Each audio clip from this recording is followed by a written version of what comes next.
السلام عليكم ورحمة الله وبركاته. طلابنا حبايبنا الغاليين، طلاب تانية اعدادي الجامدين الغاليين، حبايب قلبي المحترمين، عاملين ايه يا ابطال؟ يا رب تكونوا بخير وبصحة وبعافية وسلام.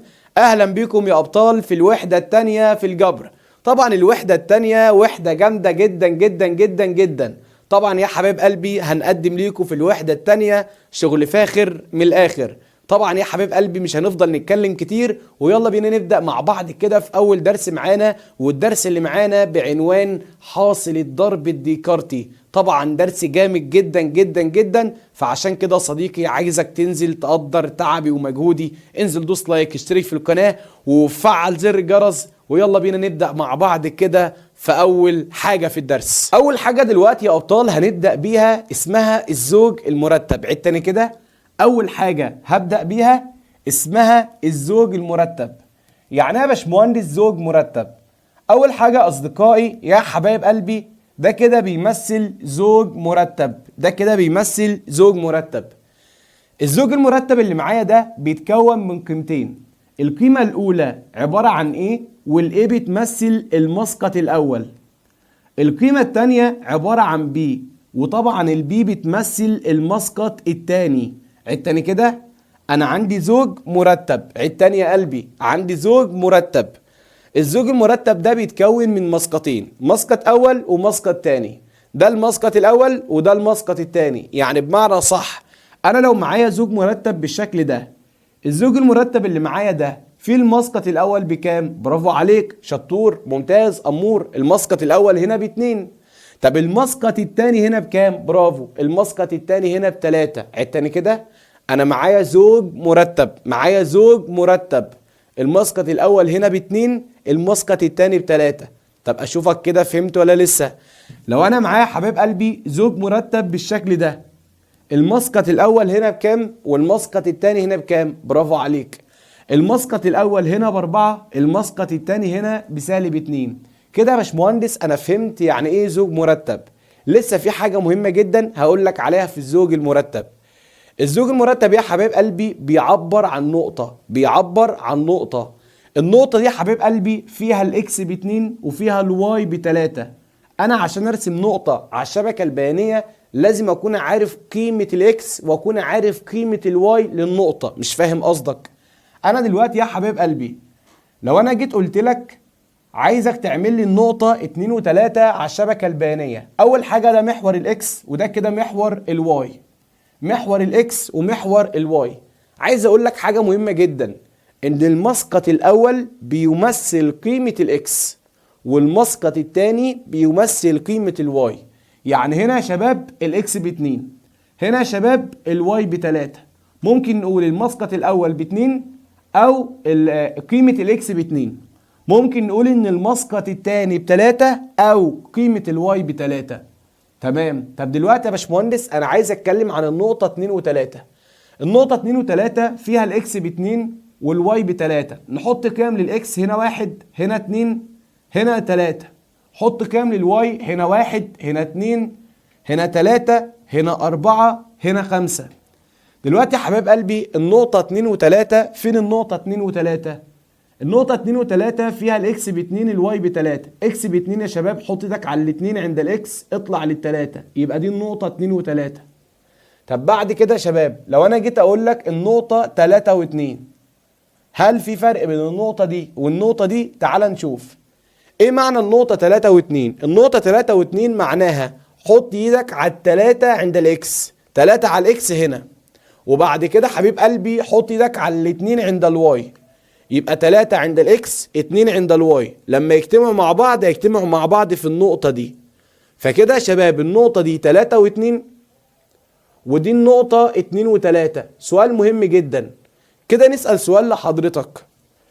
ده زوج مرتب أول وده زوج مرتب تاني، هل الزوج ده هو ده؟ بمعنى هنا 2 و3 وهنا 3 و2، الرقمين اللي هنا هما الرقمين اللي هنا، بس هل الاتنين وبعدين التلاتة هي التلاتة وبعدين الاتنين؟ طبعا الكلام ده غلط. ليه غلط؟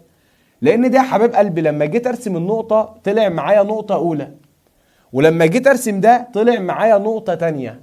لو الاتنين كانوا نفس الحاجة المفروض لما كنت ارسمهم يديني نفس النقطة، ولكن ده اداني نقطة اولى وده اداني نقطة تانية، والنقطة الاولى مختلفة عن النقطة التانية. فكده حبايب قلبي نقدر نقول ان الزوج المرتب 2 و3 ملهوش علاقة بالزوج المرتب 3 و2.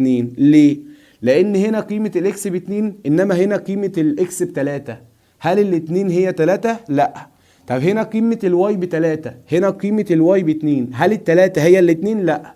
فالزوج المرتب ده مش هو ده مختلف عن ده. بعد كده حبايب قلبي هنبدأ بقى نتكلم عن حاجة اسمها تساوي زوجين مرتبين. التاني كده دلوقتي عن حاجة اسمها تساوي زوجين مرتبين. خليك مركز معايا، خليك فايق معايا، عايزك تبقى طالب شطور ممتاز أمور بتسمع الكلام يا صديقي. انا دلوقتي عندي زوج مرتب اكس وواي بيساوي زوج مرتب اي بي. دلوقتي يا باشمهندس ده زوج مرتب بيساوي زوج مرتب، زوج مرتب يساوي زوج مرتب، اول يساوي اول، تاني يساوي التاني. ما سمعتش انت يا قلبي؟ قلبي رد عليا. زوج مرتب يساوي زوج مرتب، المسقط الاول بيساوي المسقط الاول والتاني هيساوي التاني. المسقط الاول هنا عبارة عن ايه؟ عبارة عن اكس. عبارة عن ايه؟ عبارة عن اكس. المسقط الاول هنا عبارة عن ايه؟ عبارة عن ايه؟ فكده الاول بيساوي الاول، التاني هنا عبارة عن واي، التاني هنا عبارة عن بي. يبقى الاول هيساوي الاول والتاني هيساوي التاني. مش فاهمك يا باشمهندس؟ تعال ناخد مثال يا صديقي. انا عندي زوج مرتب اهو بيساوي زوج مرتب اهو، زوج مرتب بيساوي زوج مرتب، يبقى المسقط الاول بيساوي الاول، يعني الاكس يا معلم بتساوي 3. المسقط التاني هنا واي، المسقط التاني هنا 7، يبقى قيمة الواي ب7 وقيمة الاكس ب3. بس كده يا باشمهندس؟ لا، تعالى يا صديقي نتدرب مع بعض اكتر وناخد مسائل اكتر. دلوقتي يا باشا انا عندي زوج مرتب اهو بيساوي زوج مرتب اهو. انطق بقى معايا، زوج مرتب بيساوي زوج مرتب، اول يساوي اول، تاني يساوي التاني. ها، زوج مرتب يساوي زوج مرتب، اول يساوي اول، تاني يساوي تاني. بعد اذنك هندسه، الزوج المرتب اللي هنا في المسقط الاول ب2 اكس، الزوج المرتب اللي هنا في المسقط الاول ب8. طب بعد كده الزوج المرتب اللي هنا المسقط التاني هنا -3 واي، الزوج المرتب اللي هنا المسقط التاني هنا 6. ايه اللي انا عملته؟ كل اللي انا عملته سويت الاول بالاول وبعد كده سويت التاني بالتاني. عيد تاني كده، سويت المسقط الاول بالاول وسويت المسقط التاني بالتاني.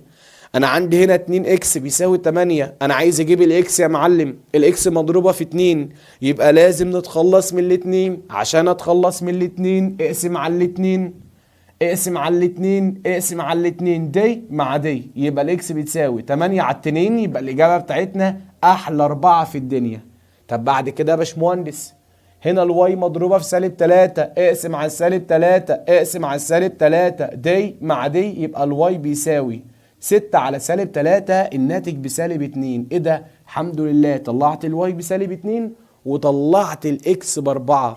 بعد كده يا شباب المساله بتاعتنا اللي جايه، انا عندي زوج مرتب بيساوي زوج مرتب. ردد معاك يا قلبي، ادي زوج مرتب بيساوي زوج مرتب، يبقى المسقط الاول يا معلم بيساوي المسقط الاول يا معلم، والمسقط الثاني يا محترم بيساوي المسقط الثاني يا محترم.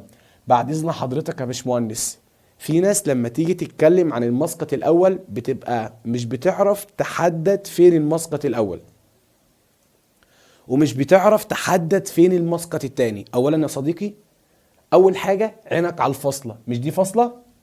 اللي قبل الفاصله يبقى ده كله على بعض المسقط الاول، اللي بعد الفاصله يبقى ده كله على بعض المسقط الثاني، اللي قبل الفاصله 7 يبقى ال7 تمثل المسقط الاول، اللي بعد الفاصله نص بي يبقى النص بي بتمثل المسقط الثاني. يا سلام يا هندسه، تحفه يا معلم، جمدان يا هندسه.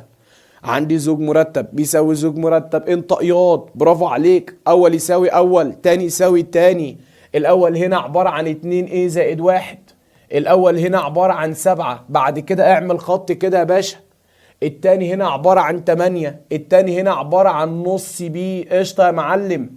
عايزين نطلع الايه؟ عايزين نطلع البي. طبعا يا باشا انا عندي هنا معادلتين، عشان تطلع الايه او عشان تطلع البي لازم احل المعادله الاولى واحل المعادله الثانيه عشان اطلع الايه والبي. طبعا يا صديقي عايز اجيب قيمه الايه يبقى لازم اخلي الايه لوحدها في طرف. انا هنا عندي الايه مضروبه في 2 وجنبها 1، بعد اذنك خليها في طرف لوحدها. فعشان نخليها في طرف لوحدها يا عم واحد امشي يا عم واحد، بعد اذنك اتكل على الله، يفضل معايا احلى 2 ايه بيساوي 7 ناقص 1، يبقى 2 ايه يا معلم بتساوي 6 يا باشا. 7 شيل منها واحد كام يا باشا؟ 7 في مخنا، واحد على ايدينا، 7 ناقص 1. هنهزر يا عم، هنهزر يا عم بقى يا عم ولا ايه يا عم؟ ركز بقى يا عم كده بقى. عندي 2 ايه بيساوي 6، الايه مضروبه في 2، اقسم على الاتنين، على الاتنين يا باشا، ده مع ده يا باشا يفضل ايه بتساوي 6 على الاتنين يا باشا، الناتج ب3 يا باشا. باشا بس كده؟ بس كده يا معلم. المسألة بتاعتنا اللي جاية أنا عندي نص بي بيساوي 8، نص بي ب 8، البي مضروبة في نص عشان نتخلص من المعامل. برافو عليك. بنضربه في الطرف التاني بالمعكوس الضربي، فالتمانية تفضل زي ما هي، واحد على الاتنين يروح الطرف التاني بالمعكوس الضربي، نضربه في الطرف التاني بالمعكوس الضربي، واحد على الاتنين يبقى 2 على 1. البي يا معلم زي ما هي، واحد في المقام ما بينكتبش، 8 في 2 يا معلم الناتج ب 16 يا عمو الناتج ب 16. بس كده الحمد لله طلعت الايه ب3، طلعت البي ب 16. بس كده يا معلم يبقى انا حليت المساله. وطبعا في ناس بتتلخبط لما تيجي تحدد مين المسقط الاول ومين المسقط الثاني. قلنا الاول اللي قبل الفاصله، قلنا الثاني اللي بعد الفاصله. كلام جميل جدا وكلام محترم زي الالماس. طب بعد كده يا باشمهندس المساله بتاعتنا اللي جايه، ايه ده يا باشمهندس؟ انت صدمت ليه حبيبي؟ عندي زوج مرتب بيساوي زوج مرتب، برافو عليك، يبقى اكيد المسقط الاول بيساوي الاول. دلوقتي يا عم الحاج يا محترم يا شطور يا ممتاز يا امور، فين الفاصله؟ ادي الفاصله، يبقى كل اللي قبل الفاصله بيمثل المسقط الاول. فين الفاصله؟ هنا، ادي الفاصله هنا، يبقى كل اللي قبل الفاصله بيمثل المسقط الاول. اللي بعد الفاصله ده اللي بعد الفاصله يبقى ده المسقط الثاني، ده اللي بعد الفاصلة يبقى ده المسقط التاني. انت بقى زوج مرتب بيساوي زوج مرتب، يبقى الأول بيساوي الأول والتاني بيساوي التاني. اعمل يا باشا خط في النص كده يا باشا. الأول هنا عبارة عن إيه؟ إكس أس 2 زائد 1. الأول هنا عبارة عن كام؟ عبارة عن 5. الأول هنا عبارة عن جذر تكعيب الواي بيساوي كام يا باشا؟ سالب 2. حلويات يا باشا، جمدان يا باشا. طب بعد كده عشان نطلع الاكس والواي طبعا هيبقى معايا معادلتين، نحل المعادله الاولى والثانيه كده هطلع الاكس والواي. طبعا يا حبايب قلبي نودي الواحد بعكس الاشاره، يبقى اكس اس 2 بيساوي 5 ناقص 1، اكس اس 2 5 ناقص 1، يبقى اكس اس 2 بتساوي 4. عد تاني كده، اكس اس 2 هتساوي 4. طب دلوقتي يا باشمهندس انا عندي الاكس اس 2 ب4. خد اقول لك على سر، اوعى تقول لحد، انا عايز منك اكس مش اكس اس 2. طب هنجيبها ازاي؟ برافو عليك، برافو عليك يا باشا. الاكس تنزل يا باشا والاربعه تنزل يا باشا، تشيل ده يا باشا وحط ده يا باشا وحط موجب او سالب يا باشا. تخلص من التربيع حط الجذر التربيعي وحط موجب او سالب، يبقى الاكس يا معلم بتساوي موجب او سالب 2. اللي بعده يا باشا. بعد كده عندي جذر تكعيب الواي، جذر تكعيب الواي بيساوي سالب 2. طبعا دلوقتي انا عايز اجيب الواي، والواي تحت الجذر التكعيبي، فانا لازم اتخلص من الجذر التكعيبي. عشان اتخلص من الجذر التكعيبي، برافو عليك شطور ممتاز، مش بهزر انت ممتاز. لو انت حليت دي وجبتها بدماغك يبقى انت عبقري. ازاي يا باشمهندس؟ ما هو الواي عليها جذر تكعيبي، عشان اتخلص من الجذر التكعيبي بنكعب. تاني كده، بنكعب التكعيب يطار الجذر التكعيبي يفضل الواي. كعب السالب 2، اولا اس فردي يخلي السالب زي ما هو، كعب الاتنين يعني اضرب الاتنين في نفسها 3 مرات، 2 في 2 في 2، 2 في 2 في 2 كام يا معلم؟ 2 في 2 في 2 كام يا عم حسنين؟ انت انطق، برافو عليك. الناتج بتاعي ب8. يبقى الحمد لله طلعت الواي بسالب 8، الاكس بموجب او سالب 2. وخليك عارف، خليك عارف يا صديقي ان انت في درس مهم جدا. المسألة بتاعتنا اللي جاية، عندي زوج مرتب بيساوي زوج مرتب، يبقى المسقط الأول بيساوي الأول والتاني بيساوي التاني. الأول اللي قبل الفاصلة، أدي الفاصلة يبقى ده كله الأول، أدي الفاصلة يبقى ده كله الأول. طب بعد كده التاني هنا 3، التاني هنا A زائد B. طبعا يا حبايب قلبي نقول له الأول اللي هو A زائد 3 هيساوي الأول اللي هو 5، وبعد كده التاني اللي هو 3 هيساوي التاني اللي هو A زائد B. انا لو جيت احل المعادلة دي في مجهولين، الاول A والتاني B، انا ولا معايا قيمة ال A ولا معايا قيمة ال B، معادلة فيها مجهولين، المعادلة دي مش هنعرف نحلها. ليه؟ عشان فيها مجهولين. طول ما انت مع حضرتك معادلة فيها مجهولين ممنوع، مش هنقدر نحلها. طب بعد كده هنعمل ايه؟ نسيب المعادلة دي ندخل على المعادلة دي. نعمل ايه يا باشا بقى؟ ودي التلاتة دي بعكس الاشارة، يبقى الايه بيساوي 5 ناقص 3، يبقى الايه بتساوي 2. الايه بتساوي 2. الحمد لله طلعت قيمة الايه ب2. ايه ده؟ مش الايه ب2؟ هنا الايه ب2 وهنا ايه؟ قال لا، ما انا ممكن اشيل الايه دي واحط مكانها 2 وبعد كده البي تنزل. طبعا الناتج بيساوي 3، عشان اجيب البي لازم اتخلص من الاتنين، فهودي الاتنين بعكس الاشارة، يبقى البي بيساوي 3 ناقص 2، يبقى البي بتساوي كام؟ الله اكبر، ممتاز، شطور امور. يبقى البي بكام؟ يبقى البي ب1. بعد كده هندسة، لا بعد كده بقى يا باشا المسائل دي ليك انت بقى، عايز اشوف مدى فهمك، مدى استيعابك، مدى ادراكك، مدى تركيزك، عايز اشوف حالة الجمدان والروقان اللي حضرتك موجود فيها دلوقتي. طبعا يا حبايب قلبي لو انت مش بتعرف تذاكر من كتاب خارجي، عامل ليك ملزمة قوية جدا جدا جدا هتشجعك ان انت تذاكر رياضة. في ناس كتير جدا بتبعت لينا تقول لنا يا باشمهندس مش بنعرف نذاكر رياضة، عملت لك ملزمة قوية جدا جدا جدا.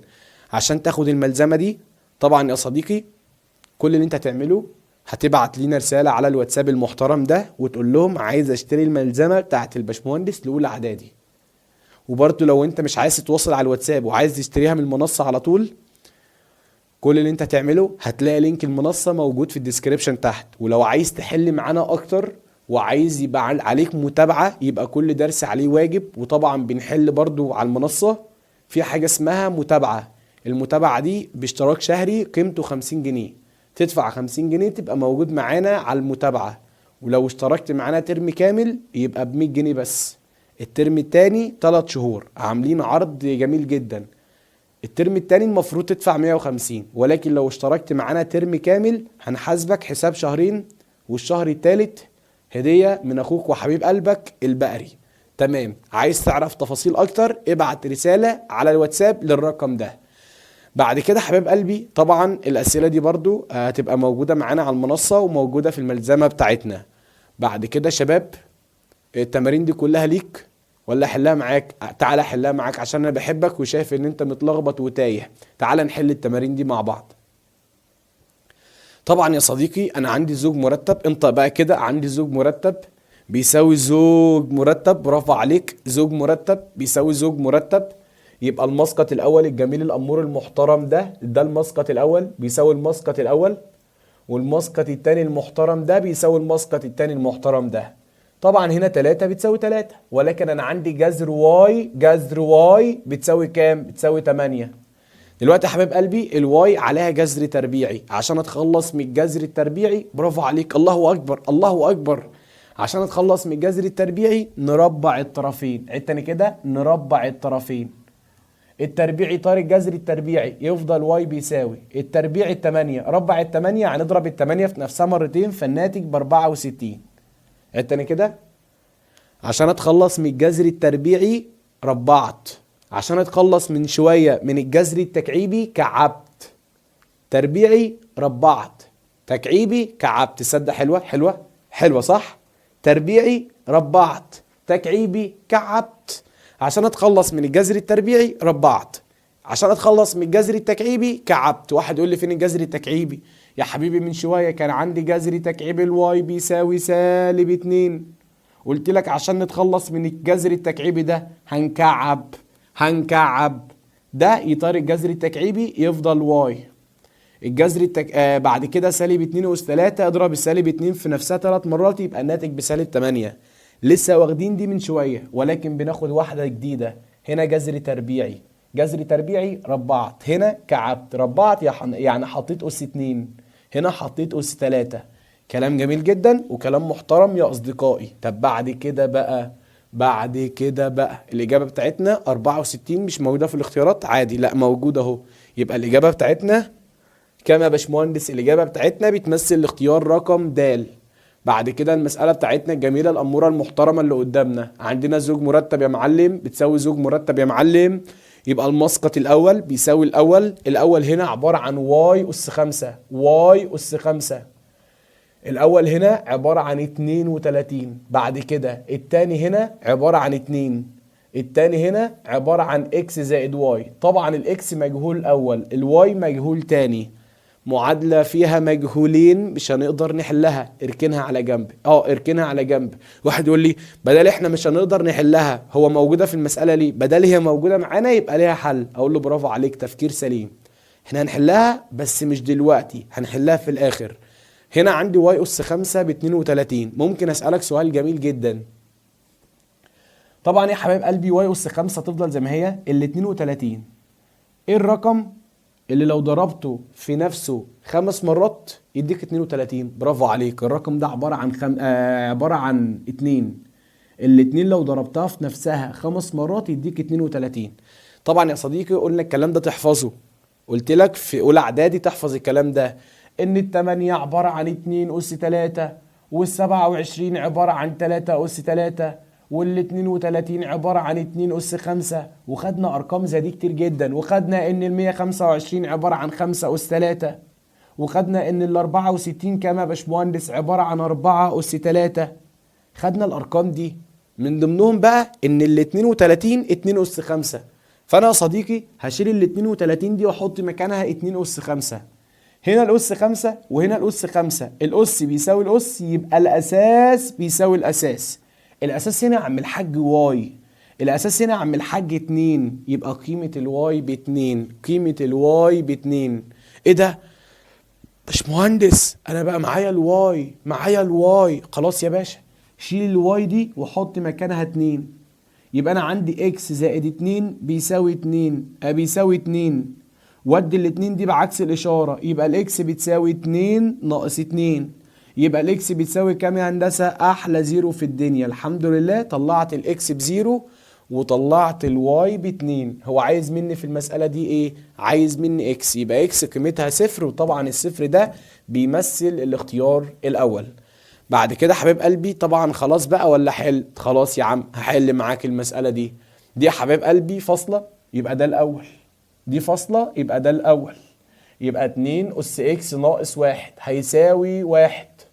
طب بعد كده اللي بعد الفاصلة هنا واي، اللي بعد الفاصلة هنا سالب 3، يبقى قيمة الواي بسالب 3. طب كمل بقى معايا. هنا يا حبيب قلبي أساس ب2 أس إكس ناقص 1، الناتج ب1. عايز أقول لك قاعدة مهمة جدا. بدل معاك أساس ومعاك أس والناتج ب1 يبقى الأس ب0. أساس أس الناتج 1 يبقى الأس ب0. أساس أس الناتج 1 يبقى الأس ب0. أساس أس الناتج 1 يبقى الأس ب0. أساس أس الناتج 1 يبقى الأس ب0. أساس أس الناتج 1 يبقى الأس يساوي 0. أساس أس الناتج 1 يبقى الأس يساوي 0. الأس بتاعي هنا حبايب قلبي إكس ناقص 1 هيساوي 0. ودي سالب 1 بعكس الإشارة يبقى الإكس بتساوي 1. إكس تساوي 1. تمام. معايا الإكس ب1، معايا الواي بسالب 3. مطلوب مني بقى 2 إكس ناقص واي. 2 إكس ناقص واي باشا الاتنين زي ما هي. الإكس قيمتها ب1، شلت الاكس حطيت مكانها 1 ناقص واي. الواي قيمتها بكام؟ الواي بسالب 3. عوضت عن الاكس عوضت عن الواي. 2 في 1 ب2 ناقص، هنا سالب وراه سالب اتحول لموجب. السالب وراه سالب يتحول لموجب، بعد كده التلاتة تنزل، 2 زائد 3 يبقى الناتج أحلى 5 في الدنيا. طبعا 5 بيمثل الاختيار رقم د. بعد كده يا شباب المسألة بتاعتنا اللي جاية، عندي زوج مرتب بيساوي زوج مرتب، فيبقى الأول بيساوي الأول والتاني بيساوي التاني. الأول هنا عبارة عن إكس تربيع ناقص 1. الأول هنا 48. عرفت الأول إزاي؟ اللي قبل الفاصلة يا معلم. عرفت الأول إزاي؟ اللي قبل الفاصلة يا معلم. إكس تربيع ناقص 1 ب48، ودي بعكس الإشارة، إكس تربيع بيساوي 48 زائد 1. إكس تربيع بيساوي 49. إكس تنزل 49 تنزل، التربيع ما ينزلش نتخلص منه، حط جذر تربيعي وحط موجب أو سالب، يبقى الإكس عبارة عن موجب أو سالب 7. إكس عبارة عن موجب أو سالب 7. طب بعد كده يا باشمهندس، هنا المسقط التاني ب4، هنا المسقط التاني ب2 واي على الاتنين يا معلم، على التنين، يبقى الواي بتساوي 4 على الاتنين، الناتج ب2. ايه ده؟ الحمد لله معايا الواي ب2. تعالى بقى نضرب الاكس في الواي. حبيب قلبي الموجب او سالب يفضل زي ما هو، هنا 7 وهنا 2 نضربهم في بعض يبقى الناتج ب14. التاني كده يبقى اكس واي الناتج بتاعي موجب او سالب 14، بيمثل الاختيار رقم د. بيمثل الاختيار رقم د. كده حبيب قلبي هنبدأ نتكلم عن ملاحظات هامة جدا جدا جدا جدا جدا جدا جدا جدا جدا. أول ملحوظة معانا بتقول إن كل زوج مرتب بيمثل نقطة واحدة. الزوج المرتب بيمثل نقطة واحدة، فعشان كده حبايب قلبي لسه قايلين إن الزوج المرتب AB إيه علاقته بالزوج المرتب AB؟ مش بيساوي بعض. AB و BA ملهمش علاقة ببعض، ده مختلف عن ده. الأول مش بيساوي التاني. الزوج المرتب اللي هو عبارة عن 2 و3 إيه علاقته بالزوج المرتب 3 و2؟ هنا حبايب قلبي ده مختلف عن ده، ده بيمثل نقطة أولى وده بيمثل نقطة تانية مختلفة عن النقطة الأولى. 2 و3 مش هي 3 و2. بعد إذن حضرتك يا صديقي دلوقتي هعمل معاك 3 أكواس. الأكواس لو معايا بالشكل ده، ولو أكواس معايا بالشكل ده، ولو الأكواس معايا بالشكل ده. لما يكون معايا أكواس بالشكل ده حبيب قلبي يبقى أنا معايا زوج مرتب. لما يكون معايا أكواس بالشكل ده يبقى أنا معايا مجموعة. لما يكون معايا أكواس بالشكل ده بيكون معايا فترة. أنا دلوقتي بتكلم عن الأزواج المرتبة. طب لو جيت كده عليت المستوى بتاعك وجيت اتكلمت عن المجموعة 2 و3، ايه علاقتها بالمجموعة 3 و2؟ عايز اقول لك يا صديقي الاتنين بيساووا بعض. 2 و3 هي 3 و2. في المجموعات مش فارق مين الاول ومين التاني، اهم حاجة ان انت عندك هنا 2 و3 وهنا عندك 3 و2، يعني التلاتة موجودة هنا وهنا، الاتنين موجودة هنا وهنا. انما في الازواج المرتبة عندنا للترتيب اهمية، مين اللي هيجي الاول ومين اللي هيجي التاني. هنا الاتنين الاول وبعدين التلاتة، انما هنا التلاتة بعدين الاتنين. دي حاجة مختلفة عن الحاجة دي، ولكن في المجموعات دي هي دي. عشان كده حبايب قلبي نقدر نقول ان في الازواج المرتبة الترتيب مهم، الترتيب مهم. اما في المجموعات الترتيب ليس له اهمية. طب بعد كده يا باشمهندس لو جينا نتكلم عن حاجة مهمة جدا، الا وهي دلوقتي يا شباب لو انا دلوقتي جيت اقول معايا مثلا مرتب بالشكل ده ومعايا مجموعة بالشكل ده، هل الزوج المرتب ده مكتوب بشكل صحيح وهل المجموعة دي مكتوبة بشكل صحيح؟ لا، الزوج المرتب مكتوب صح ولكن المجموعة مكتوبة غلط. يعني هل احنا عندنا ازواج مرتبة المسقط الاول قد المسقط التاني؟ ادينا امثلة. زوج مرتب 2 و2، زوج مرتب 3 و3، زوج مرتب 4 و4، زوج مرتب 5 و5. في الازواج المرتبة ينفع المسقط الاول بيساوي المسقط التاني، يعني بمعنى صح الرقم ينفع ان هو يتكرر، فكده الازواج المرتبة يوجد بها تكرار. ولكن في المجموعات يا حبايب قلبي عمرك ما هتلاقي مجموعة 2 و2، عمرك ما هتلاقي مجموعة 3 و3. ليه بقى؟ المجموعات لا يوجد بها تكرار. انت لو كتبت مجموعة بالشكل ده الكتابة دي غلط والكتابة غلط، انما لو كتبت زوج مرتب بالشكل ده الكتابة دي صح والكتابة دي صح. يبقى احنا كده حبايب قلبي نقدر نقول ان الازواج المرتبة الترتيب له اهمية، وفي الازواج المرتبة بيبقى فيه تكرار. الازواج المرتبة الترتيب له اهمية، يعني مين اللي هيجي الاول ومين اللي هيجي التاني، وبعد كده التكرار ينفع تكرار ينفع تكرار. انما في المجموعات لا يوجد تكرار، ما ينفعش الرقم يتكرر مرتين. ولكن في المجموعات الترتيب ليس له اهمية، 2 و3 هي 3 و2. كلام جميل جدا وكلام محترم يا حبايب قلبي، واحنا وضحنا الكلام ده. بعد كده شباب هنبدأ ندخل على حاجة تانية مهمة جدا، ألا وهي حاجة اسمها حاصل الضرب الديكارتي. يعني ايه يا باشمهندس حاصل ضرب ديكارتي؟ حاصل الضرب الديكارتي معناه مجموعة أزواج مرتبة. التاني كده، حاصل الضرب الديكارتي معناه مجموعة أزواج مرتبة. طب ما هو يا باشمهندس الأزواج المرتبة بيبقى ليها مسقطين، مسقط أول ومسقط تاني. دلوقتي يا حبايب قلبي لو أنا عندي مجموعة اسمها إكس هضربها في مجموعة اسمها واي، لما تضرب المجموعة إكس في المجموعة واي ضرب ديكارتي يبقى دلوقتي معايا اكس مضروبه في واي. لما نيجي نقراها اوعى تقول اكس في واي، لا دي عباره عن اكس ضرب واي. دلوقتي يا حبيب قلبي لما اضرب المجموعه اكس في المجموعه واي ضرب ديكارتي الناتج بتاعي اللي هيطلع عباره عن ازواج مرتبه. طب الازواج المرتبه اللي هتطلع دي يا حبايب قلبي بيبقى ليها مسقطين. المسقط الاول هنا عباره عن ايه؟ الايه هينتمي لايه؟ المجموعة الأولى اللي هنا عبارة عن المجموعة إكس، فكده نقدر نقول له إن الإيه هينتمي للمجموعة الأولى. الإيه مسقط أول هينتمي للمجموعة الأولى. المسقط الأول عنصر من عناصر المجموعة الأولى، دي كده تعتبر المجموعة الأولى ودي كده تعتبر المجموعة التانية. طب بعد كده المسقط التاني يا باشمهندس اللي هو عبارة عن بي، البي عبارة عن المسقط التاني. دايما المسقط التاني عنصر من عناصر المجموعة التانية. المجموعة التانية اللي هنا عبارة عن الواي، فكده البي تنتمي للواي.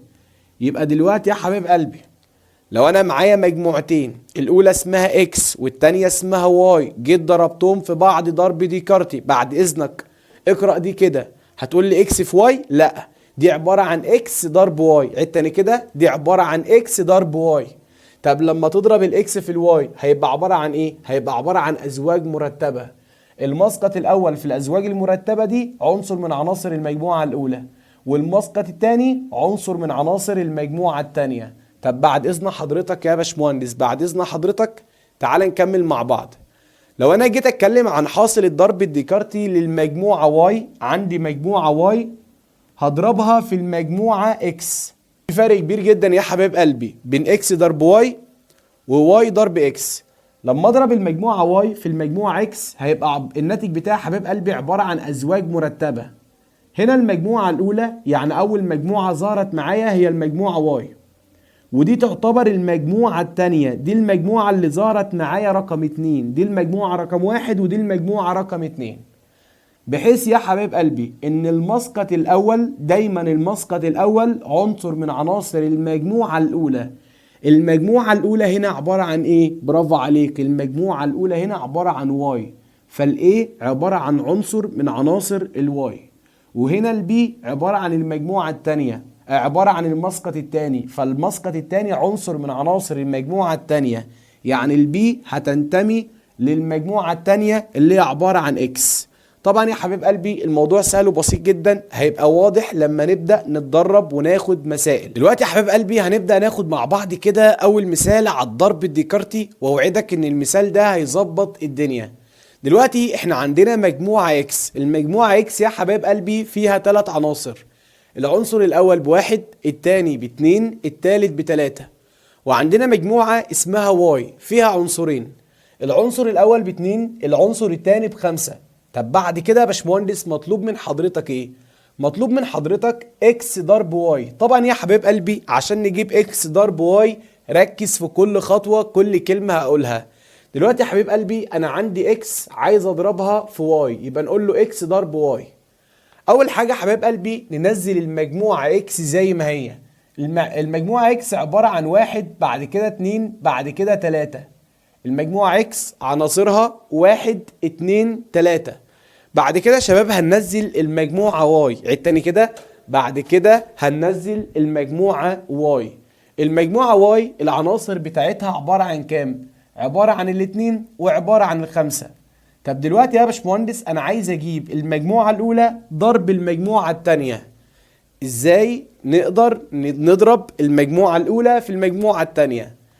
الموضوع سهل وبسيط جدا. كل اللي انت تعمله هتفتح مجموعه، وبعد كده هتمسك العدد اللي هنا او العنصر اللي هنا تضربه في عناصر المجموعه الثانيه بالكامل. يعني الواحد ده هنضربه مع الاتنين، والواحد ده هنضربه مع الخمسه.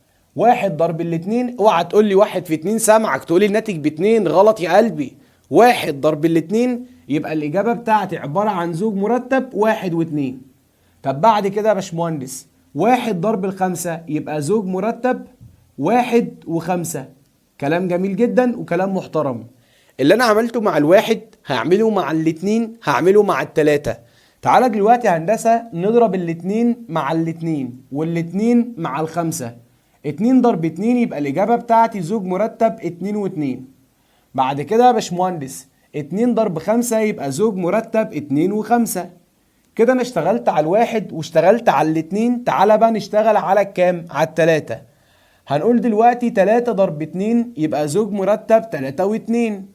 بعد كده 3 ضرب 5 يبقى زوج مرتب 3 و5. طب بعد كده يا باشمهندس هنعمل ايه؟ مش هنعمل حاجه. شكرا يا هندسه، كده انت جبت اكس ضرب واي. بس كده؟ بس كده. دلوقتي يا حبايب قلبي احنا جبنا الاكس ضرب الواي. بعد كده بقى بقول لك مثله بمخطط سهمي واخر بياني. يعني يا باشمهندس مخطط سهمي، ويعني يا باشمهندس مخطط بياني. اولا يا سيدي الموضوع سهل وبسيط جدا. كل اللي احنا نعمله هنعمل حاجه سهله وحاجه بسيطه. عشان نجيب المخطط السهمي اول حاجه هنعمل شكل بيضاوي بالشكل ده للمجموعة اكس، وهنعمل شكل بيضاوي بالشكل ده للمجموعة واي. يبقى هنا هنكتب عناصر المجموعة اكس، وهنا هنكتب عناصر المجموعة واي. المجموعة اكس فيها 3 عناصر، يعني فيها الواحد والاتنين والتلاتة. اما المجموعة واي فيها عنصرين، يعني فيها الاتنين وفيها الخمسة. دلوقتي يا حبايب قلبي احنا قلنا الواحد هنضربه مع الاتنين، الواحد هنضربه مع الاتنين، والواحد نضربه مع الخمسة. اللي احنا عملناه مع الواحد نعمله مع الاتنين والتلاتة. بعد كده 2 ضرب 2، بعد كده 2 مع الخمسة، بعد كده 3 مع الاتنين، بعد كده 3 مع الخمسة. كده حبايب قلبي اللي انا عملته ده كده بنسميه المخطط السهمي. يبقى انا كده جبت الضرب الديكارتي وعملته بمخطط سهمي. ازاي عملت المخطط السهمي؟ بعمل شكل بيضاوي اول، وبعد كده بعمل شكل تاني. الشكل الاول للمجموعة الاولى اللي هي اكس، والشكل التاني للمجموعة التانية اللي هي واي. كده انا جبت الضرب الديكارتي وعملت مخطط سهمي. فاضل معايا المخطط الديكارتي. المخطط الديكارتي اسمه مخطط بياني. بدل ما اقول لك مخطط ديكارتي ممكن اقول لك مخطط بياني. المخطط الديكارتي هو المخطط البياني. طب ازاي بنقدر نعمل المخطط الديكارتي او المخطط البياني؟ كل اللي انا هعمله يا حبايب قلبي هعمل مستطيل تحت بالشكل ده، وبعد كده اطلع فوق، بعد كده انزل تحت. دلوقتي عندي مستطيل تحت بيمثل المجموعة الاولى، وعندي مستطيل فوق يعني مستطيل رأسي بيمثل المجموعة التانية. يبقى المستطيل الاول بيمثل المجموعة الاولى، والمستطيل الثاني بيمثل المجموعة الثانية. المستطيل الأفقي بيمثل الإكس، والمستقيم الرأسي بيمثل الواي. الأفقي بيمثل المجموعة الأولى اللي هي إكس، والرأسي بيمثل المجموعة الثانية اللي هي واي. طب بعد إذن حضرتك يا باشمهندس، هي المجموعة إكس العناصر اللي فيها كام؟ المجموعة إكس فيها 3 عناصر، الواحد والاتنين والتلاتة. طب هي المجموعة واي فيها كام عنصر؟ فيها عنصرين، الاتنين والخمسة. طب بعد كده يا باشمهندس هنعمل ايه؟ هنعمل ايه يا حبيب قلبي؟ خط رأسي بالشكل ده، خط رأسي بالشكل ده، خط رأسي بالشكل ده. يبقى عناصر الاكس بنعمل عندها خطوط رأسية. بعد كده عناصر الواي هنعمل عندها خطوط افقيه. هنعمل خط افقي عند الاتنين بالشكل ده، وخط افقي عند الخمسه بالشكل ده. دلوقتي يا حبايب قلبي قلنا ان الخط الرأسي واضح قدامنا ان الخط الرأسي هيتقاطع مع الخط الافقي في نقطة. الخط ده وده اتقطعوا في النقطة دي، وهكذا هنا نقطة وهنا نقطة هنا نقطة هنا نقطة هنا نقطة. لسه قايلين من شوية يا حبايب قلبي ان كل زوج مرتب بيمثل نقطة. بما ان انا دلوقتي معايا نقطة، يبقى اكيد النقطة اللي معايا دي بتمثل زوج مرتب. النقطة دي يا شباب فيها الاكس بكام؟ النقطة دي فيها الاكس بواحد، فيها الواي باتنين، يبقى ده زوج مرتب واحد واتنين. النقطة اللي هنا يا شباب فيها الاكس بواحد، الواي بخمسة، يبقى واحد وخمسة. النقطة اللي هنا فيها الاكس باتنين، الواي باتنين، يبقى زوج مرتب اتنين واتنين. النقطة دي فيها الاكس بتلاتة، الواي باتنين، يبقى زوج مرتب تلاتة واتنين. طب النقطة اللي هنا دي فيها الاكس باتنين، فيها الواي بخمسة، يبقى زوج مرتب اتنين وخمسة.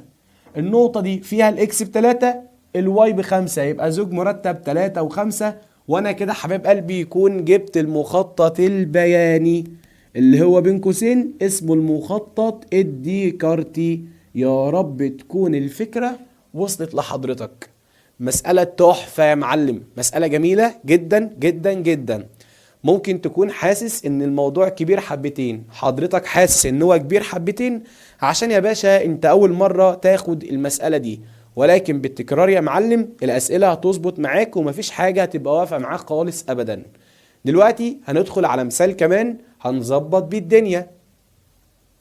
دلوقتي يا حبيب قلبي احنا هنا كنا بنجيب الاكس ضرب الواي، المرة دي بقى عايز من حضرتك الواي ضرب الاكس. عيد تاني كده، عايز الواي ضرب الاكس لو سمحت. بقول لك واي ضرب اكس. ازاي يا باشمهندس نقدر نجيب الواي ضرب الاكس؟ اول حاجه يا معلم ننزل الواي زي ما هي المجموعه واي العناصر بتاعتها كام؟ الواي العناصر بتاعتها 2 و5، يبقى اروح عامل مجموعه كاتب جواها الاتنين والخمسه. طب بعد كده يا باشمهندس المجموعه الثانيه اللي هي عباره عن الاكس العناصر بتاعتها 3 عناصر. الاكس فيها 3 عناصر، 1 و2 و3. احط الواحد بعد كده الاتنين بعد كده التلاتة. طب دلوقتي يا باشمهندس ايه الفرق بين دي ودي؟ ايه الفرق بين دي واللي فاتت؟ حبايب قلبي هنا الواحد والاتنين وتلاتة عناصر المجموعة الأولى، إنما هنا الواحد والاتنين والتلاتة عناصر المجموعة التانية. دول في المسألة اللي فاتوا كانوا في الأول، ودول في المسألة اللي فاتت كانت في التاني. هنا بقوا في الأول، شقلبنا.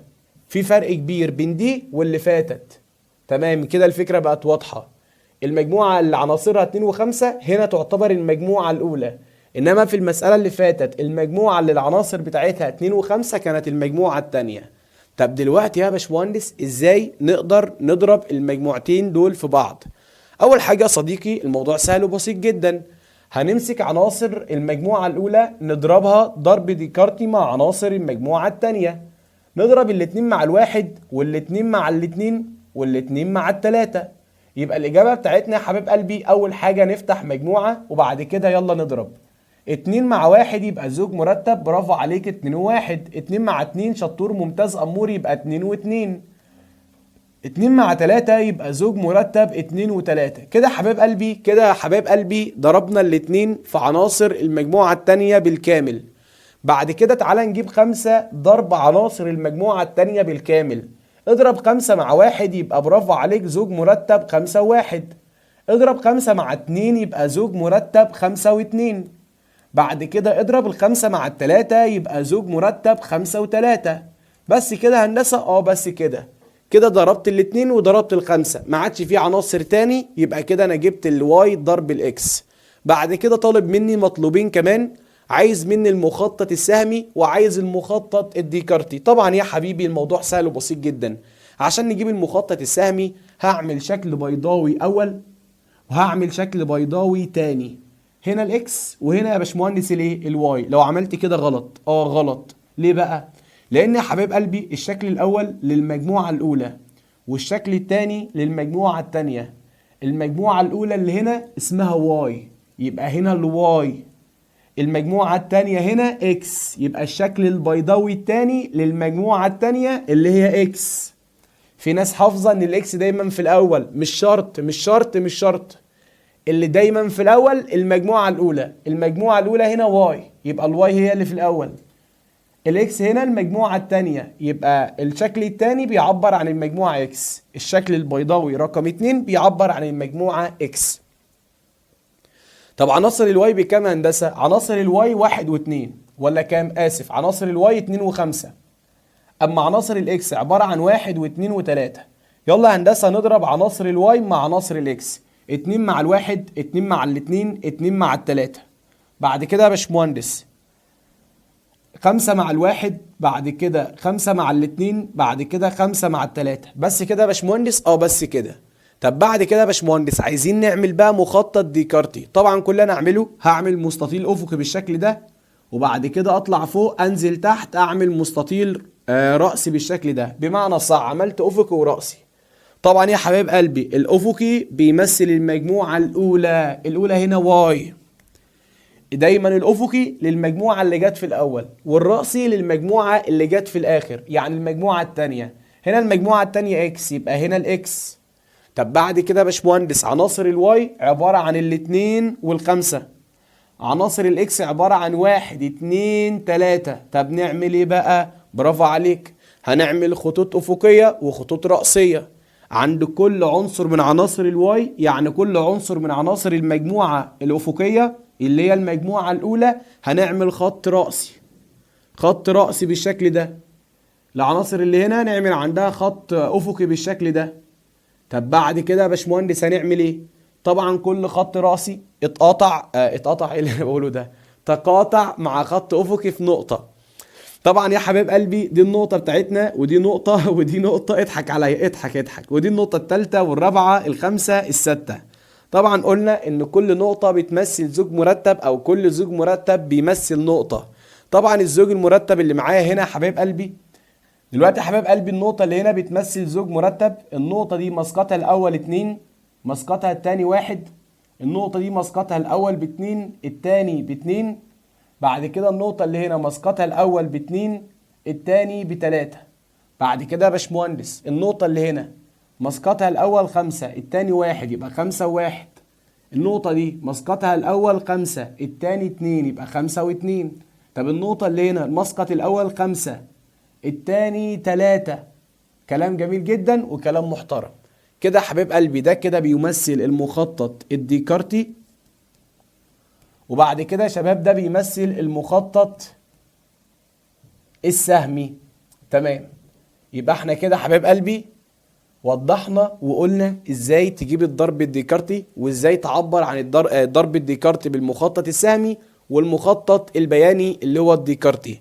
بعد كده حبيب قلبي التدريب ده بقى ليك انت. ابدأ امسك الورقة والقلم بتاعتك وابدأ حل المسألة دي، شوف انت فاهم ولا مش فاهم. بعد كده حبيب قلبي هنعلي المستوى وهنشغل بقى المستويات العالية بتاعتنا يا حبيب قلبي، وهديك مسألة جامدة جدا جدا جدا جدا جدا جدا جدا جدا جدا يا صديقي. المسألة بتاعتنا بتقول ان انا دلوقتي عندي 3 مجموعات، مجموعة اولى، مجموعة تانية، مجموعة تالتة. انا بطلب من حضرتك مطلوبين. مطلوب الاول اكس ضرب واي تقاطع زد، وبعد كده بطلب اكس فرق واي ضرب الزد. اول حاجة معلم عشان نجاوب على الكلام ده تعالى نشغل دماغنا واحدة واحدة. هنا في المطلوب الجميل الاول اللي هو هنا عايز واي تقاطع الزد. عينك على واي وعينك على زد. يا حاجة واي انت فين يا واي؟ واي ردت عليا وقالت انا موجودة اهو يا باشمهندس، ادي الواي. يا حاجة زد انت فين يا زد؟ رفعت ايديها وردت عليا وقالت انا موجودة اهو. هنا معايا واي معايا زد. قشطة قشطة. بقول لك بقى عايز التقاطع. ايه ده؟ ايه معنى العلامة دي؟ العلامة دي علامة التقاطع، دي علامة تقاطع. انما العلامة دي علامة اتحاد، انما العلامة دي علامة الفرق. دي تقاطع، دي اتحاد، دي يا حبيب قلبي فرق. خدنا الكلام ده في الترم الاول وفي اولى اعدادي. التقاطع معناه العناصر المشتركة، الاتحاد معناه كل العناصر اللي في المجموعة الاولى والمجموعة التانية بدون تكرار طبعا. اما الفرق معناه العناصر اللي موجودة في المجموعة الاولى مش موجودة في المجموعة التانية. دلوقتي انا عايز التقاطع، يعني عايز الارقام المشتركة ما بين الواي والزد، الارقام المشتركة ما بين الواي والزد، هذه هي الواي وهذه هي الزد. العنصر المشترك هنا 5 هنا 5، الله اكبر، يبقى الخمسة عنصر مشترك. طب هنا 6 في 6؟ لا. هنا 4 في 4؟ لا. فكده يا حبايب قلبي، يا حبايب قلبي، انا كده جبت الواي تقاطع الزد، العنصر المشترك اللي بين الواي والزد، الاجابة بتاعتنا 5. بعد كده ضرب المجموعة اكس، هي المجموعة اكس العناصر بتاعتها كام؟ برافو عليك، المجموعة اكس العناصر بتاعتها 3 و4. دلوقتي يا باشمهندس هنضرب المجموعة دي مع المجموعة دي ضرب ديكارتي. تعال نضرب عناصر المجموعة الأولى في عناصر المجموعة التانية. أول حاجة افتح قوس مجموعة، بعد كده 3 مع الخمسة، اوعى تقول لي ب 15، سامعك يا حبيبي، 3 في 5 اوعى نهزر. 3 ضرب الخمسة يبقى الإجابة بتاعتي زوج مرتب 3 و5. بعد كده خلصنا التلاتة ندخل على الأربعة، 4 مع الخمسة يبقى زوج مرتب 4 و5. وبس كده حبايب قلبي يكون أنا حليت المسألة الجميلة بتاعتنا دي. ده كده المطلوب الأول. تعال ندخل على المطلوب التاني. المطلوب التاني بقول لك عايز اكس فرق واي، عينك على اكس وعينك على واي. يا حاجة اكس يا حاجة واي، يا حاجة اكس يا حاجة واي، يا اكس يا واي، ادي الاكس ادي الواي.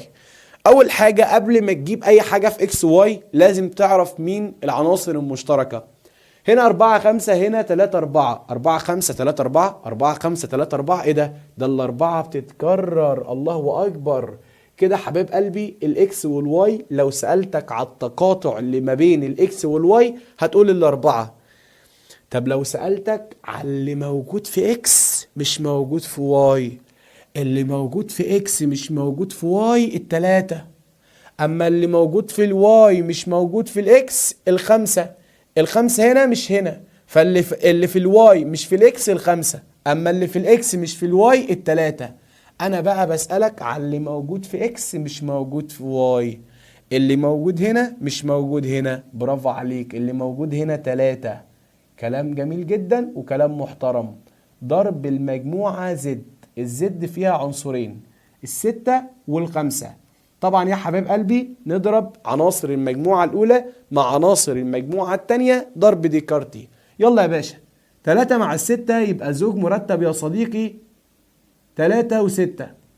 بعد كده 3 مع الخمسة يبقى زوج مرتب يا حبيب قلبي 3 و5. بس كده بس كده حبيب قلبي يكون حلينا المسألة الجميلة دي. بعد كده شباب المسألة بتاعتنا اللي جاية، المسألة دي ليك انت بقى، ابدأ شوف مدى فهمك، استيعابك، ادراكك، تركيزك. احلها حاضر من عينيا عشان دي مسألة محترمة جميلة، تعالى نحلها. دلوقتي يا حبيب قلبي الاكس عبارة عن جواها عنصر واحد، الواي جواها عنصرين، الزد جواها 3 عناصر. دلوقتي عايز من حضرتك مطلوبين، عايز اول مطلوب واي ضرب اكس اتحاد زد. اول حاجه حبايب قلبي الواي تنزل زي ما هي. يا حاجه واي انت جواكي كام عنصر؟ جواها عنصرين اللي هم 2 و3. بعد كده ضرب المجموعه ضرب الاكس اتحاد الزد. اول حاجه ادي الاكس وادي الزد، لما تعمل لمجموعتين اتحاد بنكتب كل العناصر بدون تكرار. اول حاجة عناصر الاكس 1، بعد كده عناصر الزد. هنا 1 ما ينفعش نكتبه تاني، المجموعات لا يوجد بها تكرار. كتبت الواحد من هنا، في هنا 1، الواحد اللي هنا مش هكتبه عشان انا كتبته قبل كده. هنا 4 تنكتب، هنا 3 تنكتب، يبقى الاجابة بتاعتنا هنا 4 وبعد كده هنا 3. اضرب بقى هندسة، طبعا احنا متعودين بقى، يلا نبدأ عملية الضرب. 2 مع 1 يبقى زوج مرتب 2 و1، 2 مع 4 يبقى زوج مرتب 2 و4، كمل للنهاية بطل. بعد كده 2 مع 3 يبقى زوج مرتب 2 و3. كلام جميل جدا وكلام محترم. طب بعد كده يا باشمهندس 3 مع 1 يبقى زوج مرتب 3 و1. بعد كده 3 مع 4 يبقى زوج مرتب 3 و4. 3 مع 3 يبقى زوج مرتب 3 و3. بس كده هندسة؟ بس كده حبيب قلبي يكون حليت المسألة دي. بعد كده يا شباب المسألة بتاعتنا اللي جاية، بقول لك يا حبيب قلبي يا روح قلبي يا اللي مركز يا اللي فايق، وبرضه يا حبيب قلبي يا اللي دوست لايك، انزل بقى يا معلم كده ادعم اخوك وحبيب قلبك البقري، دوس لايك، اشترك في القناة، فعل زر الجرس كده والكلام اللازم منه ده، قشطة. المسألة بتاعتنا اللي جاية بقول لك اكس تقاطع زد، عينك على اكس وعينك على زد، اكس وزد، اكس وزد يا معلم، اكس وزد. ادي الاكس، ادي الاكس، وادي الزد. هنا 3 مفيش 3، هنا 4 مفيش 4، هنا 1 في 1. الله اكبر. يبقى الاكس والزد العنصر المشترك اللي بينهم العنصر ده بواحد. بعد كده الواي تقاطع الزد، ادي الواي ادي الزد. هنا 3 هنا 3. الله اكبر، التلاتة بتتكرر. هنا 4 مفيش 4، هنا 1 مفيش 1، هنا 2 مفيش 2. يبقى العناصر المشتركة عبارة عن 3. العنصر المشترك اللي بين الزد والواي عبارة عن التلاتة. اضرب بقى المجموعة 3 في المجموعة 1 أو المجموعة 1 في المجموعة 3. في ناس مش حاضرة معانا ولسه لسه بادئة تتفرج معانا دلوقتي، تقول لك إيه؟ مجموعة 1 ضرب المجموعة 3، 1 في 3 يبقى الناتج ب3 وبس كده. طبعا لو عملت كده يا صديقي يبقى حلك غلط غلط غلط غلط غلط غلط. لان يا معلم انا مش بقول لك 1 في 3 تقول لي الناتج ب3، انا بقول لك المجموعه 1 في المجموعه 3. مجموعه في مجموعه الناتج مجموعه، وجوه المجموعه زوج مرتب او ازواج مرتبه. اضرب الواحد مع التلاتة يبقى زوج مرتب 1 و3. لو كتبت الناتج 3 كده غلط، الناتج مجموعه جواها زوج مرتب 1 و3. بس كده هندسه؟ بس كده حبيب قلبي. بعد كده المساله اللي جايه دي بقى ليك انت، دي بقى ليك انت. ابدا حلها، شوف مدى فهمك، مدى استيعابك، مدى ادراكك، مدى تركيزك يا صديقي. بعد كده بقى الحته اللي جايه دي بتاعتنا حته مهمه جدا جدا جدا جدا جدا جدا جدا جدا. دلوقتي يا حبيب قلبي انا عندي مجموعه عباره عن اكس، العناصر بتاعتها عباره عن 3 و5. بطلب من حضرتك، عايز من حضرتك اكس 2. اوعى تقول لي اكس اس 2، لا. في المجموعات دي عبارة عن اكس 2، لما نيجي نقرأ دي اسمها اكس 2. دي اكس 2 مش اكس اس 2، لا دي عبارة عن اكس 2. عايز اقول لك يا صديقي ان اكس 2 دي جت ازاي؟ جت لما ضربت المجموعة اكس في المجموعة اكس. عد تاني كده، اكس 2. ازاي نجيب اكس 2؟ اكس 2 دي اصلها اكس ضرب اكس. طب واي 2 اصلها واي ضرب واي. زد 2 زد ضرب زد. تمام، الفكرة كده وصلت. طب دلوقتي يا حبايب قلبي المجموعة اكس العناصر بتاعتها عبارة عن كام؟ عبارة عن التلاتة والخمسة. يبقى المجموعة 3 و5 ضرب المجموعة اكس اللي هي برضو 3 و5. طبعا يا حبايب قلبي خلاص كده الفكرة بقت سهلة وبقت بسيطة جدا. نبدأ نضرب بقى العناصر اللي هنا مع العناصر اللي هنا. 3 مع 3 يبقى زوج مرتب 3 و3. بعد كده هندسة 3 مع 5 يبقى زوج مرتب 3 و5. بعد كده خلصنا التلاتة ندخل على الخمسة. 5 مع 3 يبقى زوج مرتب 5 و3. 5 مع 5 يبقى زوج مرتب 5 و5. بس كده هندسة؟ بس كده. بعد كده حبيب قلبي تعالى نشتغل بمخطط سهمي. عشان نجيب مخطط سهمي بنعمل شكل بيضاوي اول وشكل بيضاوي تاني. ده كده الشكل الاول اللي بيمثل المجموعة الاولى، وده كده الشكل التاني اللي بيمثل المجموعة التانية. المجموعة الاولى اللي هنا اكس، والمجموعة التانية اللي هنا اكس. الاولى اكس التانية اكس، الاولى اكس التانية اكس، الاولى اكس التانية اكس. طب بعد كده يا باشمهندس الاكس بكام؟ عناصر الاكس عبارة عن 3 5. 3 5. هنضرب عناصر المجموعة الأولى مع عناصر المجموعة التانية، يعني التلاتة مع التلاتة والتلاتة مع الخمسة. بعد كده 5 مع التلاتة، 5 مع الخمسة. ده كده حبيب قلبي مخطط سهمي. ده كده مخطط سهمي. طبعا ده مخطط سهمي أول. في حالة ان انت بتضرب مجموعة في نفسها ممكن نعمل مخطط سهمي بالشكل ده، وفي طريقة تانية بنعبر عن المخطط السهمي بيها اللي هي الطريقة دي.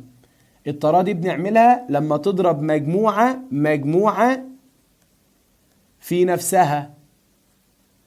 امتى اعمل المخطط السهمي اللي انا هعمله دلوقتي؟ لما تضرب مجموعة في نفسها، يعني اكس ضرب اكس، واي ضرب واي، زد ضرب زد.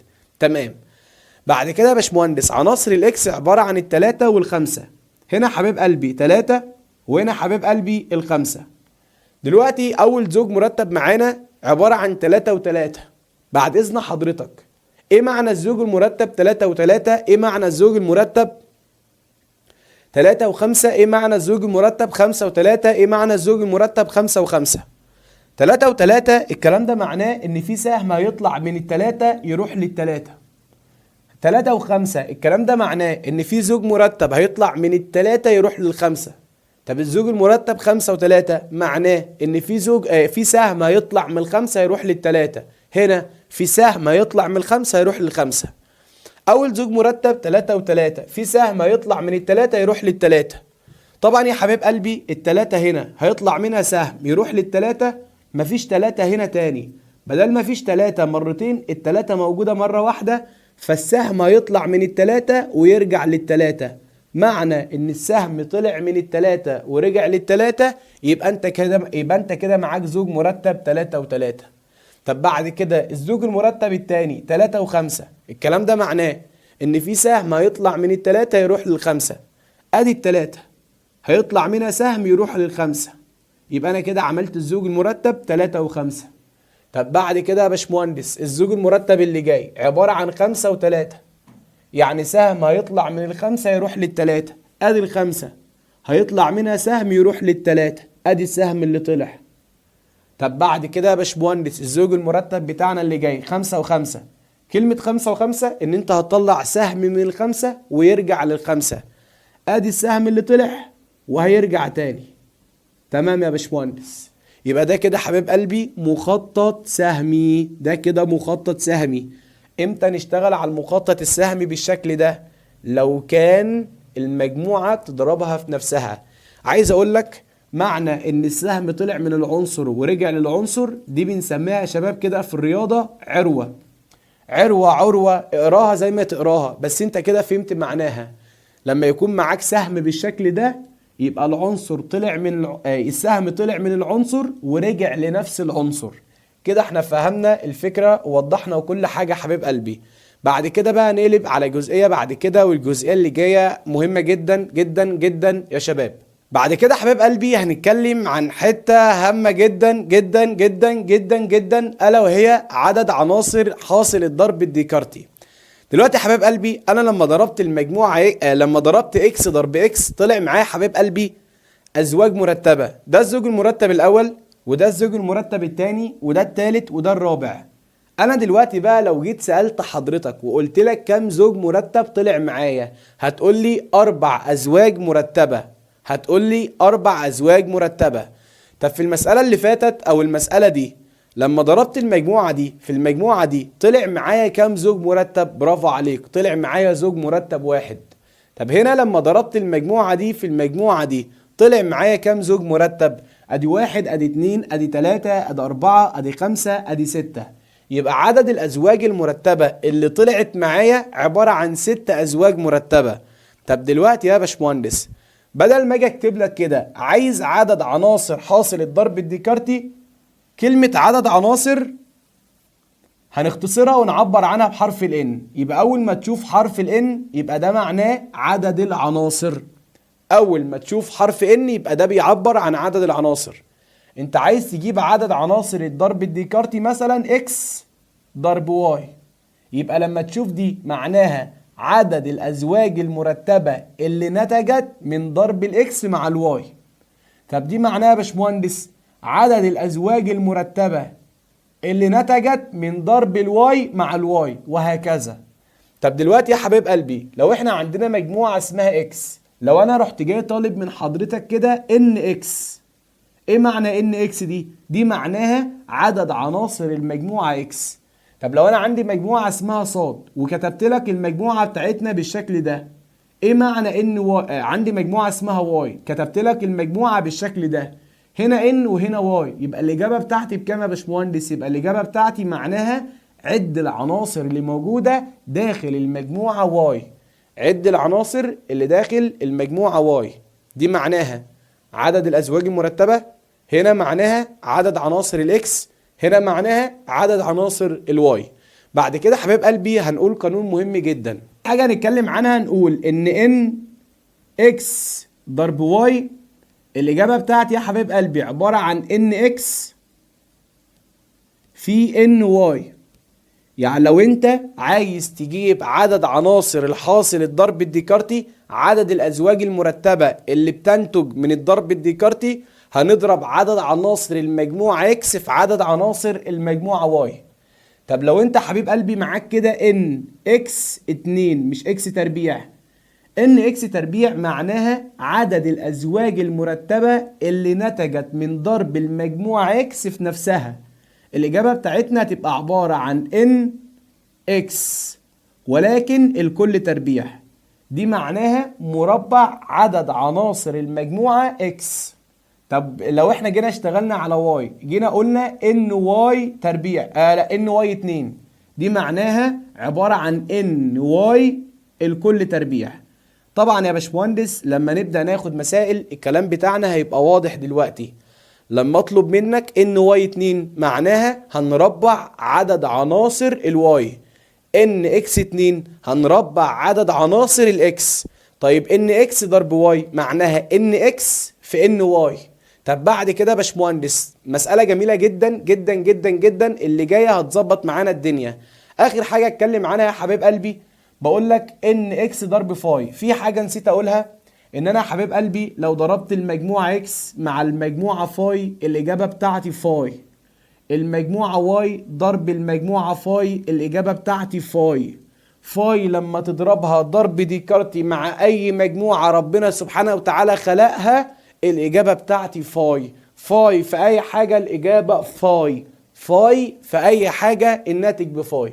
فانا دلوقتي بقول لك ان اكس ضرب فاي. اولا يا صديقي اكس ضرب فاي الاجابة بتاعتي فاي. فاي دي بتعبر عن مجموعة خالية، بتعبر عن مجموعة خالية. انا بقول لك عد العناصر اللي جوه المجموعة دي. استنى كده تعالى نعد كده. فين العناصر؟ هنا مفيش عنصر، مفيش عناصر، بدل المجموعة دي مفيش فيها عناصر. يبقى الإجابة بتاعتنا كام يا باشمهندس؟ الإجابة بتاعتنا أحلى زيرو في الدنيا. واحد يقول لي مش فاهم قصدك. حبيبي يو ار ويز البقري، مع البقري يا عم في الرياضة مش هتشيل هم. لو أنا جيت قلت لك إن الإكس فيها 2 و3 مثلا و7، وجيت طلبت من حضرتك إن إكس، معناها عد العناصر اللي جوه الاكس. ده عنصر اول، ده عنصر تاني، ده عنصر تالت، كده معايا 3 عناصر. طب هنا بقول لك عد العناصر اللي جوه فاي، مفيش عناصر، يبقى الاجابه بتاعتنا احلى زيرو في الدنيا. كلام محترم وكلام كبير جدا يا شباب. فبعد اذنك يا صديقي ركز معايا، خليك فايق، خليك رايق، خليك احسن من عمك واخوك وحبيب قلبك ابراهيم فايق. بعد كده يا صديقي المسألة بتاعتنا اللي جاية، اذا كانت الاكس المجموعة اللي فيها عناصر المجموعة اكس 1 وال2 وال3، اما عناصر المجموعة واي عبارة عن ال4 وال5. هنا بقى مش عايز ضرب ديكارتي، هنا يا معلم بقول لك ان اكس ضرب واي. اول حاجة بما ان الاكس فيها 1 و2 و3، يبقى عدد العناصر اللي جوه اكس عبارة عن 3 ارقام. في 3 ارقام جوه الاكس. هنا الواي فيها رقم اول رقم تاني، يبقى الان الواي فيها كام عنصر؟ برافو عليك، الواي فيها عنصرين. طب دلوقتي يا حبيب قلبي ان اكس ضرب واي بتساوي ايه؟ بتساوي ان اكس في ان واي. عدد عناصر الاكس 3، عدد عناصر الواي 2، ف3 في 2 الناتج بتاعي ب6. حبايب قلبي انا بسأل على عدد العناصر، بسأل على عدد العناصر. انما لو طلبت اكس ضرب واي الناتج هيبقى ازواج مرتبة. في فرق بين ده وده، ده معناه عدد عناصر، ده مش عدد عناصر، ده عبارة عن ضرب ديكارتي عادي. تمام. طب ان اكس 2، ان اكس 2 معناها مربع عدد عناصر الاكس، معناها مربع عدد عناصر الاكس، مربع عدد عناصر الاكس. عدد عناصر الاكس يا شباب 3. بعد اذن حضرتك ربع ال3 يبقى الناتج ب9. ربع ال3 يعني اضرب ال3 في نفسها مرتين. طب ان واي 2 برافو عليك، دي معناها مربع عدد عناصر الواي، مربع عدد عناصر الواي. عدد عناصر الواي 2، عدد عناصر الواي 2، يبقى 2 أس 2 الناتج بتاعي ب4. يبقى الناتج يا شباب هنا ب4، الناتج يا شباب هنا بكام؟ ب9. مسألة جميلة جدا جدا جدا جدا جدا جدا جدا جدا. دلوقتي يا حبايب قلبي هنا الناتج 4 هنا الناتج بكام؟ بتسعة. ماشي. عايز اسال سؤال مهم جدا. انت دلوقتي معاك ان واي 2 باربعة. طب لو انا جيت قلت لك ان واي 2 الناتج مثلا 25. السؤال ده ذكي، وجيت طلبت من حضرتك ان واي. الكلام ده معناه لو انت معاك ان واي 2 وعايز تجيب ان واي، وبرده العكس صحيح، لو معاك ان اكس 2 وعايز تجيب ان اكس، هناخد الجذر التربيعي. الجذر التربيعي لل 25 5. التاني كده، الجذر التربيعي لل 25 5. لان يا حبيب قلبي دي ان واي 2 دي معناها ايه؟ ان واي 2 معناها مربع عدد عناصر الواي. عدد عناصر الواي هنا 5. لو انا ربعت الخمسة الناتج ب 25. فكده الفكره وصلت لحضرتك، ويا رب تكون الفكره وصلت. ولو ما وصلتش عيد الكلام ده كده دقيقه دقيقتين، ارجع بالفيديو دقيقه دقيقتين هتلاقي الدنيا ظبطت. بعد كده حبيب قلبي تعالى نحل مع بعض كده المسائل دي عشان نظبط بيها الدنيا اكتر. انا بقول لك ان اكس عدد العناصر الموجوده في اكس 5، عدد العناصر اللي موجوده في واي 4. ان اكس ضرب واي يعني اضرب العناصر اللي في اكس في العناصر اللي في واي. الاكس فيها 5، الواي فيها 4، 5 في 4 الناتج ب 20. ان اكس 2 معناها ربع عدد العناصر اكس. ربع عناصر اكس، اكس فيها ربع عدد عناصر اكس. الاكس فيها 5 يبقى 5 أس 2 الناتج ب 25. دي معناها ربع عدد عناصر الواي. عدد عناصر الواي 4 يبقى 4 تربيع الناتج بتاعنا ب 16. كلام جميل جدا وكلام محترم. بعد كده شباب المسألة بتاعتنا اللي جاية برضو مسألة تحفة. انا دلوقتي يا معلم بقول لك ان ان اكس ضرب واي الناتج 10، وبديك ان الان اكس بخمسة. عدد عناصر الاكس بخمسة. 5 تضربها في كام يديك 10. برافو عليك. الخمسة لما اضربها في 2. فكده عدد عناصر الاكس 5 يبقى عدد عناصر الواي ب 2. عدد عناصر الواي ب 2. طب المسألة اللي جاية مهمة. هنا حبيب قلبي ضرب مش جمع. بقول لك دلوقتي ان اكس ضرب واي، ان اكس ضرب واي ب 12، وانا مديك ان اكس ب 3. الاكس جواها 3 عناصر. 3 اضربها في كام يديني 12. 3 اضربها في 4. يبقى كده حبيب قلبي انا استنتجت ان عدد عناصر الواي 4. هل هو طالب مني ان واي؟ لا، طالب مني ان واي 2. ان واي 2 معناها ربع العناصر بتاعه الواي. الواي فيها عنصرين، الواي فيها 4 عناصر. تعال نربع الاربعه يبقى الاجابه بتاعتنا بكام؟ ب 16. المساله بتاعتنا اللي جايه برضو جميله جدا جدا جدا جدا جدا جدا وبتلخبط اي حد. هنا حبيب قلبي مديني عدد عناصر الواي. الواي جواها 3 عناصر، انما هنا مديني المجموعه اكس. فالمجموعه اكس جواها عنصر، والعنصر ده قيمته ب2. العنصر اللي موجود في اكس 2 يعني ايه؟ لو انا جيت قلت لك دلوقتي الاكس فيها الاتنين ومثلا والخمسة، اقدر اقول هنا ان الاكس فيها عنصرين. العنصر الاول قيمته ب2 والتاني ب5. هنا الاكس فيها عددين. طب هنا الاكس فيها عدد واحد والعدد ده قيمته ب2. انا بقى بسألك على عدد العناصر اللي جوه اكس. العناصر اللي جوه الاكس هو عنصر واحد. عنصر واحد. عد الارقام اللي جوه اكس. هو رقم بس. رقم.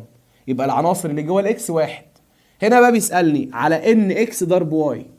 عدد عناصر الاكس يا حبيب قلبي واحد. اوعى تقول 2. العناصر بتاعت اكس بواحد. العناصر بتاعت واي ب3. 1 في 3 الناتج ب3، ودي الاجابة الصحيحة. في ناس تقول لك هنا 2 وهنا 3. اضرب الاتنين في 3 يبقى الناتج ب6، والحل ده غلط. المسألة دي مهمة جدا جدا جدا، وانا لما اعمل امتحان هحط مسألة زي دي. بعد كده حبيب قلبي نتكلم على اخر حاجة معانا دلوقتي، على حاجة اسمها الضرب الديكارتي للمجموعات الغير منتهية. طبعا يا حبيب قلبي لما يكون معايا مجموعات غير منتهية يعني فيها عدد لا نهائي من الاعداد، لما اضرب مجموعة اولى في مجموعة تانية، المجموعة الأولى فيها أعداد كتير جدا، أعداد لا حصر لها، والمجموعة التانية فيها أعداد كتيرة جدا لا حصر لها. لما تضرب الأعداد اللي هنا مع الأعداد اللي هنا هيديك عدد لا نهائي من الأزواج المرتبة. هيديك أزواج مرتبة كتير جدا جدا جدا جدا جدا جدا جدا. أزواج مرتبة كتير قوي. فالأزواج المرتبة دي يا شباب مش هقدر أسردها، يعني مش هقدر أكتبها. مفيش صفحة تكفي الأزواج المرتبة اللي هتنتج من ضرب مجموعة غير منتهية مع مجموعة غير منتهية. فكده حبيب قلبي مش هنقدر نعبر عن الأزواج المرتبة دي، ولكن طبعا لما تضرب الان في الان هيديك أزواج مرتبة كتير جدا. الأزواج المرتبة دي المسقط الأول فيها عنصر من عناصر الان، والمسقط الثاني عنصر من عناصر الان، وهكذا. لما تضرب الزد في الزد دي بتمثل الأعداد الصحيحة.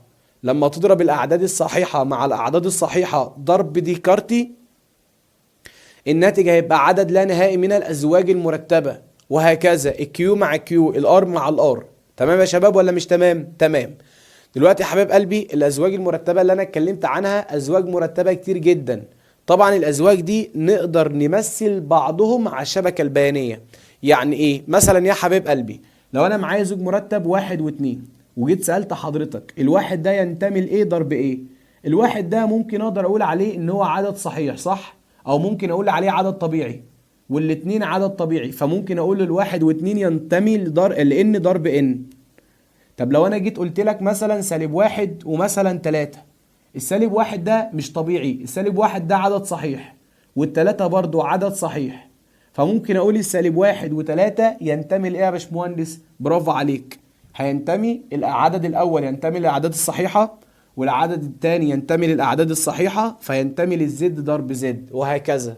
لو انا جيت قلت لك مثلا 3 على 2، وجيت قلت لك 1.2، طبعا يا حبيب قلبي العدد ده عبارة عن عدد نسبي، فكده العدد الأول ينتمي للكيو، والعدد التاني برضو عدد نسبي ينتمي للكيو، هنا كيو وكيو، فالزوج المرتب ده ينتمي لكيو ضرب كيو.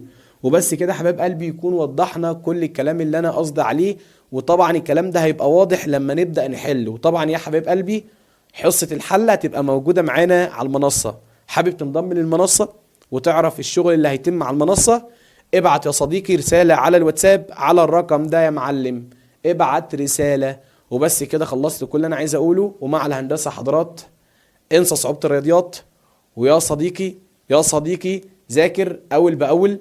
طبعا لو حابب تتابع معانا بصفة مستمرة بننزل ليك محاضرة يوم الاثنين ومحاضرة يوم الجمعة، اتنين وجمعة في الاسبوع بتاخد معانا محاضرتين شرح بشكل مجاني على اليوتيوب.